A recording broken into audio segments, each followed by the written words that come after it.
এই যে বন্ধুরা, ভালোবাসার সকল রকমের গল্প পেতে আমাদের বোম্বে ডায়েরি চ্যানেলটি সাবস্ক্রাইব করে পাশে থাকা বেল আইকনটি বাজিয়ে দিন না প্লিজ। আবার যখন এপাশ ফিরেছে নিজে নিজে হেসেছে সে। হঠাৎই যেন জীবনটা তার পাল্টে গেছে। সামনের এই ঘুমন্ত পরিটাই যেন তার সুখ দুঃখের একমাত্র কারণ এখন। মনে মনে বিড়বিড় করে বলল ইমন, আমার অনুভূতিগুলো কাউকে বুঝতে হবে না, শুধু আমার স্লিপিং বিউটি বুঝলেই হবে। ভোর দিকে ঘুম ভেঙে যায় মুস্কানের। চোখ বুঝেই উঠে বসে সে। বালিশের পাশে হাতড়িয়ে হাতড়িয়ে চুলের ব্যান্ড খুঁজে নিয়ে চুলগুলো বেঁধে ফেলে। ওয়াশরুমে যাবে বলে বিছানা ছেড়ে নামতে নেয়। নিজের বাড়ি, নিজের রুমে, নিজের বিছানা মনে করে নামতে গিয়ে পড়ে যেতে নিতেই মন ধরে ফেলে। আরে চোখটা খুলে নামবি তো, এখনই পড়ে গিয়ে হাত পা ভাঙতি। বলেই ধরে বিছানায় বসাতে যেতেই চোখ আটকে গেল কানের নিচে ঘাড় বরাবর কালো তিলটার দিকে। কুশি কুশি চুলগুলোর ভেতর স্পষ্ট কালো তিলটা যেন তার দিকেই চেয়ে আছে, যা দেখে কিছুক্ষণের জন্য হৃদস্পন্দন থেমে গেল তার। এক হাতে মুস্কানের কাঁধে ধরে আরেক হাত স্পর্শ করলো ঘাড়ের ওই তিলটায়। চোখের সামনে এত কাছে তাকে স্পর্শ করে দাঁড়িয়ে আছে ইমন। ভাবতেই বুকের ভেতর যেন ঢেউ খেলে গেল। পুরো শরীরে কম্পন ধরে গেল কেমন। কি করবে কি বলবে বুঝে উঠতে পারল না। তার সমস্ত জ্ঞান শূন্য হয়ে গেল যেন। দুহাতে বেশ জোরে ধাক্কা দিয়ে সরিয়ে দিল ইমনকে। দু কদম পিছিয়ে গেল ইমন। ভ্রু কুঁচকে নিচে ঠোঁট কামড়ে ধরে চেয়ে রইল মুস্কানের দিকে। মুস্কানও অবাক হয়েছে, থরথর করে কাঁপতে থাকলো। তোতলাতে তোতলাতে বলল, নানা ভাই তুমি? এটুকুন মেয়ের কত সাহস, গায়ে কত জোর! একে তো ধাক্কা দিয়ে চরম বেয়াদবির সাথে চরম অপমান করেছে তাকে, তার উপরে নানা ভাই বলে প্রেস্টিজের বড়টা বাজিয়ে দিয়েছে। আবার কেমন থরথর করে কাঁপছেও। ভয় যদি বাবা এত সাহস দেখাতে কে বলেছে? ভেবেই দুকদমে গিয়ে এক টানে নিজের খুব কাছে নিয়ে এলো। মুস্কান কাঁদো কাঁদো হয়ে সরে যেতে চাইলে ইমন খুব শক্ত করে পিঠে চেপে ধরল। গলার স্বর বেশ ভারী আর কঠিন করে বলল, একটা চরে সব করে দাঁত ফেলে দিতাম, শুধু এটার জন্য পারলাম না। ঠোঁটের কোনা তিলটায় বুড়ো আঙুল ছুঁয়ে কথাটা বলল ইমন। মুস্কান মাথা নিচু করে ফেলবে, তখনই বাকি 4 আঙুল থুতনি নিচে রেখে শক্ত করে ধরে রাখল। সে আর মাথা নিচু করতে পারল না, তবে চোখ নামিয়ে রাখল। তার শরীরের কম্পন অনুভব করতে পারছে ইমন। তার চোখের ঘন কালো পাপড়ির কাঁপতে থাকা দৃশ্যটা ইমনের চোখ জোড়ায় যেন আটকে গেল। অপলক দৃষ্টিতে চেয়ে উপভোগ করতে লাগলো সেই দৃশ্যটা সে। অস্বস্তি, ভয়, লজ্জার মাঝে হাবুডুবু খেতে লাগলো মুস্কান। নিজেকে ইমনের থেকে দূরে সরাতে ব্যস্ত হয়ে পড়ল খুব, কিন্তু 1 ইঞ্চিও সরাতে পারল না। ইমন মৃদু হেসে ফেলল মুস্কানের অবস্থা দেখে। গলা খাকারি দিয়ে বলল, এই মশু, এক কাজ করিস তো, তোদের মেয়েদের কি সব কেনাকাটার দোকান আছে না? ওই যে ঠোঁটে মাখিস, চোখে মাখিস, গালে মাখিস, ওই সব দোকানের যে জিনিসগুলো কিনতে পাওয়া যায়, সেই দোকানদারকে জিজ্ঞেস করবি যে তিল মোচার কোনো উপাদান তার দেয় কিনা। যদি দেয় তাহলে যত টাকাই লাগুক না কেন, কিনে সব ঠোঁট তিল ঘাট তিলগুলো মুছে নিবি। তারপর শাস্তি দেব, বেয়াদবির চরম শাস্তি। ইমনের মুখে এমন অস্বাভাবিক কথা শুনে মাথা ভন ভন করছে মুস্কানের। বুকের ভেতর যেন হাতুড়ি পেটা শুরু হয়ে গেছে। ইমন কেমন চাহনিতে যেন চেয়ে আছে তার দিকে। সে চাহনিতে চোখ রাখতে পারছে না সে। মাথা নিচু করে ফেলতেই ইমন ছেড়ে দিল তাকে। মুস্কান জড়সড় হয়ে দাঁড়িয়ে রইল। ইমন 2 কদম পিছিয়ে ঘুরে দাঁড়িয়ে বলল, আগে তেমন ভয় পেতি না আমাকে, এখন কেন পাচ্ছিস? আর ভয় পাবে ভালো কথা, কিন্তু চোখে মুখে এমন মারাত্মক ভয় কথা সৌন্দর্য ভর করে কেন? তুই কি হঠাৎ করে সৌন্দর্য বানানো মন্ত্র জানিস? মুস্কানের চোখ দিয়ে টপ টপ করে পানি পড়তে লাগলো। তার বুকের ভেতর কেমন যেন শুরু হয়ে গেছে। কেমন অনুভূতি তা না বলতে পারবে আর না কাউকে বোঝাতে পারবে, বা নিজে বুঝতে পারছে। সেই শুরু হওয়া অনুভূতি সহ্য করতে না পেরে কেঁদেই ফেলল সে। নাকটানা শব্দ পেয়ে ঘুরতেই মুস্কানের চোখের অশ্রু দেখতে পেল ইমন। আহত হলো তার হৃদয়। 2 কদম এগিয়ে এসে আহত গলায় বলল, আরে মশু, কান্না করছিস কেন? আরে আমি তো মারবো বলেছি, মারি তো নেই, এবার কাঁদতে হবে কেন? যাই বলিস, তো এত ঘন ঘন অশ্রু বিসর্জন দেওয়া সবটা ঠিক আগের মতনই আছে। দেখি বস, কাঁদতে হবে না, বস। ইমনের হাতটা এক ঝটকায় সরিয়ে দিল মুস্কান। রাগী চোখে চেয়ে ভাঙা আওয়াজে বলল, হ্যাঁ, আমাকেই তো মারতে চাও শুধু তুমি। আমাকেই তো মারবে। সেদিনও মারতে চেয়েছিলে, আজও চেয়েছো। সবাইকে আদর করবে, সবাইকে ভালোবাসবে, শুধু আমাকে বকবে, আমাকেই মারবে। বলেই গটগট পায়ে বাথরুমে গিয়ে ঠাস করে দরজা লাগিয়ে দিল। ইমন হাঁ করে দাঁড়িয়ে রইল। চোখ দুটো স্থির রাখলো বাথরুমের বন্ধ দরজার দিকে। মনে মনে ভাবল, হে আল্লাহ, ওর স্মৃতি একটু কমিয়ে দাও প্লিজ, যেন ওই সমস্ত দিন পড়েছে। প্রায় 15 দিন চলে গেছে। এই 15 দিনে ইমন বেশ কয়েকবার মুস্কানের সাথে কথা বলার চেষ্টা করেছে। যখনই সময় পেয়েছে মোরাদের সাথে দেখা করা বাহানায় চলে গেছে ও বাড়ি। বন্ধুকে দেখার নাম করে দেখে এসেছে বন্ধুর বোনকে। সকলের আড়ালে মুস্কানকে পেয়ে যতবারই কথা বলতে গেছে ততবারই মুস্কান তাকে এড়িয়ে চলেছে। নিজেকেই নিজে চেনা হয়ে পড়েছে দুষ্কর। যে ইমন চৌধুরীর সাথে একটিবার মিট করার জন্য শহরের নামি দামি ইন্ডাস্ট্রির মালিকদের মেয়েরা রাত দিন স্বপ্ন দেখে আসছে, ভার্সিটিতে শত শত মেয়ের প্রেম বিয়ের প্রস্তাব প্রত্যাখ্যান করে এসেছে যে ইমন চৌধুরী, সেই ইমন চৌধুরীকে একদম নাকানি চুবানি খাইয়ে ছাড়ছে তারই বন্ধুর পুচকে বোন। তার অপরাধ মিলি নামক এক ভদ্রমহিলার জন্য তাকে কয়েকটা ধমক দেওয়া হয়েছিল এইটুকুই। যেই মিলি কিনা এখন অন্যের সংসারে গিয়ে অন্যের বাচ্চার মা হয়ে গেছে, তার জন্য, শুধুমাত্র তার জন্য আজ তার এই পরিণতি। কিছু ভাবতে পারছে না ইমন আর। এদিকে তার মাও বিয়ে বিয়ে করে কান ঝলাপালা করে ফেলেছে। বাবার বন্ধুর মেয়েরা সকাল বিকাল দেখা করার জন্য প্যান প্যান করছে। শুধুমাত্র মুরাদের জন্য দাঁতে দাঁত চেপে থাকতে হচ্ছে, নয়তো এতদিনে এইটুকুন মেয়ের তেজ কতটা দেখে ছাড়ত। এত জেদ, এত তেজ কোথা থেকে আসে তাই দেখত সে। বেলা 11টা বাজে। মুরাদ ফোন করে জানালো তাদের বাড়ি যেতে। গতকাল রাত 12টার দিকে ফিরে সেই যে ঘুম দিয়েছিল, ঘুম ভেঙেছে একদম মুরাদের ফোন পেয়ে। উঠে ফ্রেশ হয়ে মায়ের হাতের খাবার খেয়ে বেরিয়ে পড়ল সে। মুরাদদের বাড়ির সামনের পুকুর পাড়ে মিলি আর লিলি দাঁড়িয়ে আছে। মিলির কোলে তার 2 বছরের মেয়ে ইসরাত। প্রচন্ড গরম পড়েছে। কারেন্ট চলে যাওয়ায় মেয়ে আর বোনকে নিয়ে পুকুর ঘাটে এসেছে। বড় বড় 2টা আম গাছ আর একটি জলপাই গাছ থাকায় পুকুর পাড়ে বেশ ছায়া থাকে, সেই সাথে ঠান্ডা বাতাস। 2 বোন এটা সেটা গল্প করছিল। তখনই লিলি গেটের সামনে দেখতে পায় ইমনকে। বেশ উত্তেজিত হয়েই বলে, এ আপু, ইমন ভাইয়া। লিলির কথা শুনে চমকে তাকায় মিলি। সত্যি ইমনকে দেখে খুশিতে আত্মহারা হয়ে যায় সে। ড্যাব ড্যাব করে কিছুক্ষণ চেয়ে থেকে বলে ফেলে, আল্লাহ রে, এটা ইমন! ও মাই গড, আগে থেকে 1000 গুণ বেশি হ্যান্ডসাম হয়ে গেছে রে। বাবুকে নে, আমি দেখা করে আসি ওর সাথে। বলেই মেয়েকে লিলির কাছে দিয়ে বেশ দ্রুত পায়ে এগিয়ে যায় ইমনের দিকে। গেটে কয়েকবার ঠকঠক করে ঘড়ির টাইম দেখে চোখের পলক ফেলতে থাকে ইমন। তখনই শুনতে পায় পরিচিত এক কণ্ঠস্বর। এই ইমন, কেমন আছো তুমি? আরে মিলেছে, ভালো আছি। তুমি কেমন আছো? ভালো ছিলাম, তোমাকে দেখে আরো দ্বিগুণ ভালো হয়ে গেলাম। কতদিন পর দেখা আমাদের। শুনলাম তুমি নাকি এখন ব্যারিস্টার সাহেব। মৃদু হাসল ইমন, মাথা চুলকে বলল, ওই আর কি। মিলি এক দৃষ্টিতে চেয়ে আছে ইমনের দিকে। ইমন বেশ ইতস্তত বোধ করছে। জোরপূর্বক হাসি টেনে মিলির কথার জবাব দিচ্ছে সে। তখনই গেট খুলে দিল মুস্কান। তার মুখ স্বাভাবিক থাকলেও যখন ইমনের পাশে মিলিকে দেখল, শরীর চলে গেল তার। দাঁতে দাঁত লাগিয়ে পেছন করে গটগট পায়ে বাড়ির ভেতরে ঢুকে গেল সে। ইমনের সাথে মিলিও বাড়ির ভেতরে প্রবেশ করলো। একই ভার্সিটির একই ব্যাচের স্টুডেন্ট তারা। 3 বছর আগেই বিয়ে হয়ে যায় মিলির। কিন্তু ভার্সিটি জীবন থেকেই ইমনকে সে খুব পছন্দ করে। তার এই পছন্দের কথা কারো জানতে বাকি নেই। তার হাজবেন্ড পর্যন্ত জানে সে ইমন চৌধুরীকে মন থেকে ভীষণ পছন্দ করে। প্রপোজও করেছিল, কিন্তু ইমন তাকে খুব সুন্দর করে বুঝিয়েছে সে রিলেশনশিপে যাবে না। তাছাড়া বন্ধুত্বের মধ্যে এইসব টেনে যেন বন্ধুত্বকে সে অসম্মান না করে। যেদিন মিলিকে এইসব বোঝায় ইমন, সেদিন মুরাদদের ছাদে মিলি আর ইমন একা ছিল। ইমনের পাশে কোনো মেয়েকে ছোট থেকেই সহ্য করতে পারত না মুস্কান। তখন তার ধারণা ছিল তার নানা ভাই শুধুই তার একার। সকলের কাছে যখন শুনেছিল মিলি ইমনকে প্রপোজ করেছে, এর মানেটা ঠিক বুঝেছিল সে। সবে ক্লাস 6-এ উঠেছে সে তখন। এসবে তখন নিত্য নতুন ধারণা হতে থাকে তার। ডিজিটাল যুগে এইসব বুঝতে তার খুব একটা অসুবিধা হয়নি। তার ভালোবাসায় ভাগ বসাতে অন্য কেউ আসবে ভাবতে রেগে মেগে ছাদে যায় সে। ছাদে গিয়ে যখন দেখে মিলি কান্না করছে আর ইমন তার হাতের উপরে হাত রেখে কিসব বোঝাচ্ছে, তেলে বেগুনে জ্বলে উঠে সে। এক দৌড়ে তাদের কাছে যায় আর মিলির হাত থেকে ইমনের হাত সরিয়ে মিলির হাতে সজোরে এক কামড় দেয়। ব্যথায় কুঁকিয়ে ওঠে মিলি, আর ইমন মুস্কানকে মিলির থেকে ছাড়িয়ে বেশ কয়েকটা ধমক দেয়। এতটা রেগে এত জোরে ধমকায় যে রাতের বেলা গা কাঁপুনি দিয়ে জ্বর আসে মুস্কানের। সেই থেকে বড্ড অভিমান আর জেদ চাপে মাথায়। সেই অভিমান আর জেদ থেকেই দূরে দূরে থাকে সে। তার সেই এক ভাবনা, তার নানা ভাই মিলিকেই বেশি ভালোবাসে, তাই তো তাকে ওইভাবে ধমকেছিল সেদিন। যদি তাকে ভালোবাসত তাহলে তার থমকাতে পারত না। মিলি, মুরাদ আর ইমন বেশ অনেকটা সময় গল্প করল। মুরাদের মা মরিয়ম আক্তার গতকাল বিকেলে বাপের বাড়ি গেছে। মুরাদের নানি অসুস্থ, তাই কিছু ফল কিনে নিয়ে দেখতে গেছে। বাড়িতে মুস্কান আর ওপাশে চাচা চাচি, চাচাতো বোন ছাড়া কেউই নেই। মুস্কান নিচের রুমে গাল ফুলিয়ে বসে আছে। এ কদিন ইমনকে তার পেছনে ঘুরিয়ে যত মজা নিয়েছে সবটাই আর জল ঢেলে দিল এই মিলি। ভাবতেই গলা ফাটিয়ে চিৎকার করতে ইচ্ছে করছে তার।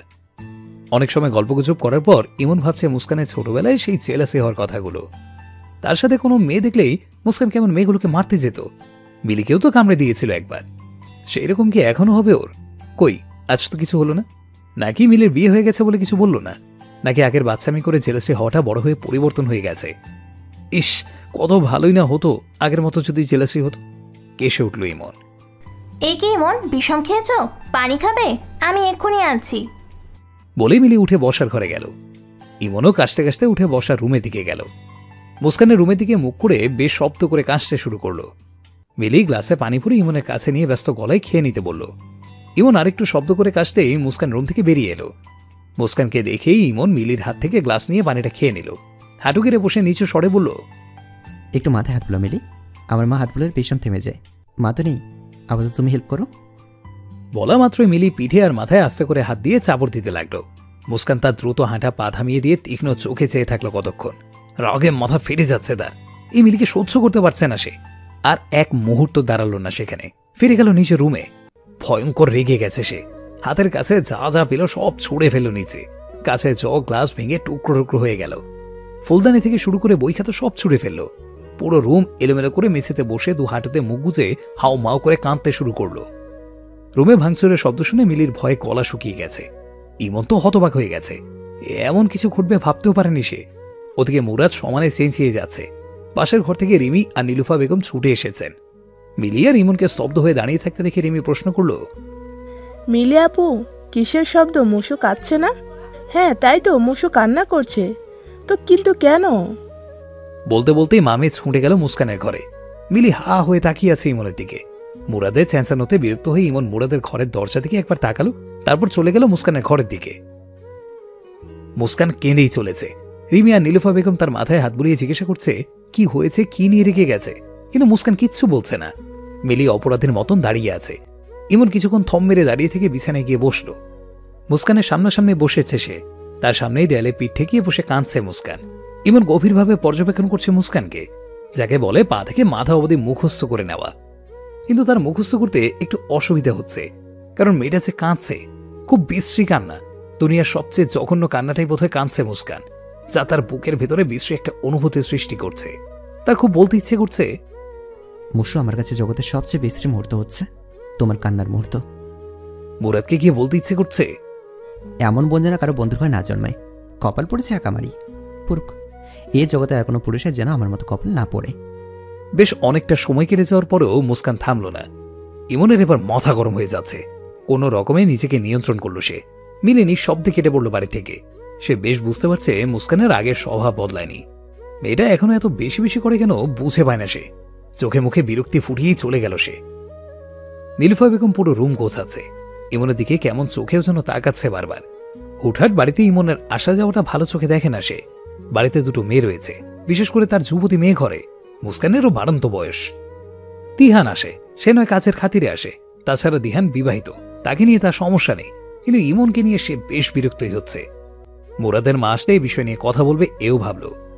ভাঙা কাঁচের টুকরোগুলো পরিষ্কার করে নিয়ে ময়লা ফেলতে বাইরে চলে গেলেন নীলুফা বেগম। যাওয়ার আগে রিমিকে বলে গেলেন, মায়ের কথা মেনে রিমি মুস্কানকে ওঠানোর চেষ্টা করছে, কিন্তু মুস্কান উঠছে না। তার মধ্যে কি পরিমাণ জেদ যে চেপেছে কেউ না দেখলে বিশ্বাসই করবে না যে এই মেয়ে কতটা জেদখোর। এমনও সিদ্ধান্ত নিলেও আছে শেষ দেখে ছাড়বে। আসল সমস্যাটা ঠিক কোথায় সেইটাই বের করবে আছে। রাগে নিয়ন্ত্রণ হারিয়ে ফেলছে বারবার। আর যাই হোক, মুস্কানের কান্নাটা কেন জানি সহ্যই করতে পারে না সে। অথচ এই মেয়ে তার সামনেই শুধু কাঁদবে। রিমি, একটু বাইরে যা, আমি ওর সঙ্গে একটু কথা বলতে চাই। দরজাবাসী তারা, কাকি এদিকটা বোধহয় আসবে না, আর যদি আসে তুই দ্রুত ঢুকে পড়বি রুমে, ওকে? ইমনের কথা শুনে রিমি বিস্ময় চোখে তাকাল। ইমন ইশারা করলো বাইরে যেতে। রিমি মুস্কানের দিকে একবার চেয়ে ভাবল, তার মানে কি দুজনে সামডিং সামডিং? কি হলো? হ্যাঁ হ্যাঁ যাচ্ছি। রিমি চলে যাওয়ার সাথে সাথে মুস্কানও দাঁড়িয়ে পড়ল। রুম ত্যাগ করতে নিতেই ইমন খুব শক্ত করে তার হাত চেপে ধরল। তবুও মুস্কান তার দিকে ফিরে তাকালো না। ইমন চোখে মুখে বিরক্তি ফুটিয়ে কঠিন গলায় বলল, একদম জেদ খারাপ না মুসু, কি হয়েছে বল আমাকে। কেন করছিস তুই? আমাকে কেন এড়িয়ে চলছিস? আমাকে কেন একটা কথা বলার সুযোগ দিচ্ছিস না? মুস্কান হাত মোচড়াতে শুরু করলো। যা দেখে ইমন রাগান্বিত গলায় বলল, দেখ, এক মোচড়ে এই হাত আমি দুদণ্ড করে দিতে পারি, একদম গায়ের জোর দেখাবি না। এত তেজ কিসের তোর? এই বয়সে এত তেজ তোকে কে শেখালো? বেয়াদবি করবি না বলে দিলাম, কথার উত্তর দেয়। ইমনের ধমকে কেঁপে উঠল মুস্কান, তবু হাত মোচড়ানো থামল না। তোর মতো ঘাড়িতার মেয়ের জন্য আমার মতো ইমন এক পিছে যথেষ্ট। ছাড়ো আমাকে, আমি দাদাভাইকে ডাকবো। কিন্তু আমাকে ধরেছো কেন? যাও, তোমার মিলির কাছে যাও, মিলির আদর নাও গিয়ে, যাও। তীক্ষ্ণ চোখে তাকালো ইমন। এক হাতে হাত শক্ত করে চেপে ধরে আরেক হাতে ঘাড়ে চেপে ধরল। কান্না মিশ্রিত চোখে তাকালো মুস্কান। ইমন তীক্ষ্ণভাবে চেয়েই প্রশ্ন করল, তোর কি সমস্যা হয়? মুস্কান উত্তর না দিয়ে এদিক সেদিক তাকাতে লাগলো। ইমন আরো শক্ত করে ঘাড়ে চেপে বেশ অনেকটা ঝুঁকে রইল তার দিকে। দুজনের মাঝে 1 ইঞ্চি দূরত্বও নেই। দুজনের নিঃশ্বাসের শব্দ পুরো রুমে অন্যরকম এক পরিবেশের সৃষ্টি করেছে, যে শব্দ দুজনের বুকের ভেতরেই তোলপাড় করে চলেছে। হাতে ব্যথায় আবারও কেঁদে ফেল মুস্কান। ইমন ধমকে বলল, আবার কাঁদছিস তুই? তোকে মেরে বস্তায় ঢুকে বুড়িগঙ্গা নদীতে ভাসিয়ে দিয়ে আসবো। অনেক জ্বালিয়েছিস, আর না, দেখি ওনারা তো এটা দিয়ে বাঁধবো। হাত ছেড়ে ওড়না নিতে যেতেই মুস্কান চমকে সরে যেতে নেয়। ইমন ঘাড় থেকে হাত ছড়িয়ে এক হাতে 2 হাত ধরে রাখে, আরেক হাতে ওড়না খুলে নেয়। লজ্জায় কোঁকড়ে যায় মুস্কান। কান্না থেমে বুকের ভেতরে কেমন অস্থিরতা শুরু হয়ে গেল তার। ইমন ওড়না দিয়ে হাত বাঁধায় ব্যস্ত, হাত বেঁধে বিছানায় বসিয়ে দিল। যখন মুস্কানের দিকে তাকালো তখন বুকের ভেতরে থক করে উঠল তার। মুস্কানের চোখে মুখে অস্বাভাবিক লজ্জার চিহ্ন। নিজেকে লুকানোর সর্বোচ্চ প্রচেষ্টা করছে সে। যত যাই হোক, মেয়েটা তো আর সেই ছোট্টটি নেই, 14 বছরের কিশোরী সে। এ বয়সে তাতে লজ্জার পরিমাণ অনেকটাই বেশি থাকে। এভাবে ওনাবিহীন ভাইয়ের বন্ধুর সামনে বসে থাকার মতো বেহায়া সে নয়। থতমত খেয়ে গেল ইমন। ইস, কি বিশ্রী পরিস্থিতি না তৈরি করলো সে। মাথা নিচু করে হাত খুলে ওনাটা অন্যদিকে চেয়ে গায়ে পড়িয়ে দিল। মুস্কান মাথা নিচু করে উঠে যেতে নিবে তখন ইমন আবারও তার হাত চেপে ধরে। শীতল দৃষ্টিতে তাকায় তার মুখবানে, নরম কণ্ঠে বলে, এত কেন কাঁদিস? এমন ভাঙছি কেন করলি? সত্যিটা বল। আমাকে তুমি ছাড়ো, এভাবে কেন ধরো? ব্যথা লাগে আমার। হাত নরম করে দিল ইমন। মৃদু হেসে বলল, আচ্ছা, হালকা করে ধরেছি। এবার বল, কেন আমার সঙ্গে কথা বলছিস না? এমন কেন করলি তুই? এখন এত জেলাস কেন হোস? এখন তো তুই ছোট না, তোর মনে আমাকে নিয়ে কি আছে তুই বল প্লিজ। দেখো নানা ভাই, তুমি শুধু আমার নানা ভাই আর কারণ না। ওই মিলি আপু তোমাকে কেন আদর করলো? ওই মিলির জন্য তুমি আমায় সেদিন বকেছিলে। ওর জন্য কেন আমাকে বকবে? কেন তুমি ওর হাত ধরবে? আমি এসব সহ্য করতে পারি না। তীক্ষ্ণ চোখে চেয়ে দাঁত কিরমির করে ইমন বলল, তোর এই নানা ভাইটা একটা বদলামশো, মাথা গরম হয়ে যায়। ইমন কথাটা বলে কি মহাপাপ করলো কে জানে। মুস্কান আবারও হাত মোচড়াতে শুরু করলো। চোখের পানি ছেড়ে দিয়ে বলতে থাকলো, ও এখন নানা ভাইও বলতে দেবে না? ওই মিলিকে দেখে আবারও আমাকে তুমি অবহেলা করছো। বিবাহিত মহিলা, এক বাচ্চার মা, তার প্রতি এখনো এত টান তোমার? বড় বড় করে তাকালো ইমন। এই মেয়ে তার মা নিশ্চত একদম ধুলোয় মিশিয়ে দিল। ছি, এইগুলো কোনো কথা? সারা জীবন সিঙ্গেল থেকে এখন তাকে এইসব শুনতে হচ্ছে। শেষমেশ এক বাচ্চাওয়ালার সাথে তাকে জড়িয়ে কথা বলছে। তার পেছনে যেসব মেয়েরা ঘুরে বেড়ায় তারা এইসব শুনলে নিশ্চিত গলায় দড়ি দিত। ছাড়ো আমাকে, আমি তোমার সামনেই আসবো না। থাকো তুমি তোমার মিলিকে নিয়ে। চুপ, আর একটা কথা বললে না থাপড়ে কান গরম করে ফেলবো। নানা ভাই দেখো, নানা ভাই আমাকে বকছে। ইমন চোখ গরম করে হাত ছেড়ে মুখ চেপে ধরল। দেখ, বাড়াবাড়ি করিস না। তুই জাস্ট শান্ত হয়ে আমাকে বল তুই কি চাস। আই প্রমিস ইউ, যা বলবি তাই হবে। একটু চুপ করে বসে থাক বাবা প্লিজ। মুস্কান শান্ত হলো। তার শান্ত হওয়া দেখে ইমন বলল, চুপ থাকবি তো? মাথা নাড়ালো মুস্কান। ছেড়ে দিল ইমন, কিন্তু একটা হাত শক্ত করে চেপে ধরে রইল। কেন জানি এই মেয়েকে বিশ্বাস করতে পারছে না। এবার বল কি চাস তুই? মুস্কান ইতস্তত বোধ করল। ইমন পরপর 3 বার জিজ্ঞাসা করার পরেও মুস্কান মুখটা কাঁচুমাচু করেই বসে রইল। বাধ্য হয়ে ইমন বলল, তুই যদি আমার শান্ত আচরণ দেখে স্বামীর 5 পা দেখে থাকিস তাহলে শুনে রাখ, আমার শান্ত আচরণ অশান্ত করলে এই পৃথিবীতে সবচেয়ে বেশি ভয় যদি কেউ পায় সেটা পাবি তুই। তাই আমাকে শান্ত থাকতে দে। আমি যেভাবে থাকতে চাইছি সেভাবেই থাকতে দে। আমার আমিকে বেশি কাটিস না, তাহলে দেখবি আমার অস্তিত্ব ছাড়া তোর চারপাশে কিছুই থাকবে না। এক ঢোক গিল মুস্কান। মুখ ফুটে কিছু বলতে যাবে কিন্তু বলতে পারল না। গলার আওয়াজ বের হলো না তার। ইমন শান্তভাবে যে হুমকি দিল তাতেই তার অবস্থা মরি মরি। কাঁপতে থাকলো সে। ইমন তার হাত ছেড়ে দিল। মেঝেতে দৃষ্টি স্থির রেখে বলল, বল মনের কথা, বলে দে, জানতে চাই আমি।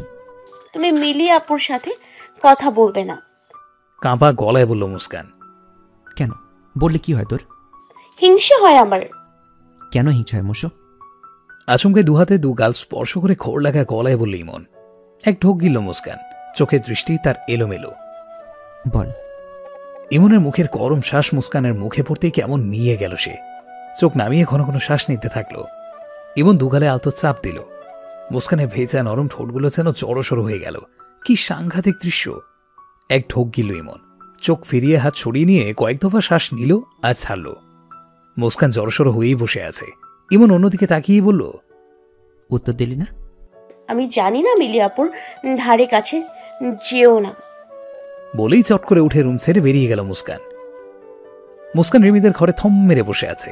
নীলুফা বেগম মনে করলো হয়তো রাগ কমেনি এখনো, তাই কোনো প্রশ্ন করল না। তিনি রান্নাঘরে চলে গেলেন। মুরাদার মুস্কানের জন্য রাখতে হবে। মুরাদার মা ফোনে জানিয়েছে তার আসতে নাকি বিকেল হবে। রিমি মুস্কানের পাশে বসে ফিসফিসিয়ে প্রশ্ন করেই যাচ্ছে এমন তাকে কি বলল, তাদের কি কথা হলো, কিন্তু মুস্কান মুখ দিয়ে একটু শব্দ দিয়ে করল না। বিরক্তির চরম পর্যায়ে গিয়ে রিমি রাগে গটগট করতে করতে বেরিয়ে গেল রুম থেকে। কোর্ট থেকে দুপুর 3টায় বেরিয়ে পড়ল ইমন। তার বাবার এক বন্ধুর সাথে মিট করতে হবে তাকে, তাই রেস্টুরেন্টের উদ্দেশ্যে গাড়ি ঘোরালো। রেস্টুরেন্টে পৌঁছেই দেখতে পেল শুধু বাবার বন্ধু নয়, সাথে বেশ রং ঢং মেখে বসে আছে এক যুবতী। তার আর বুঝতে বাকি নেই ঘটনাটা আসলে কি। চাপা এক শ্বাস ছেড়ে এগিয়ে গেল। সে বলল, আসসালামু আলাইকুম আঙ্কেল।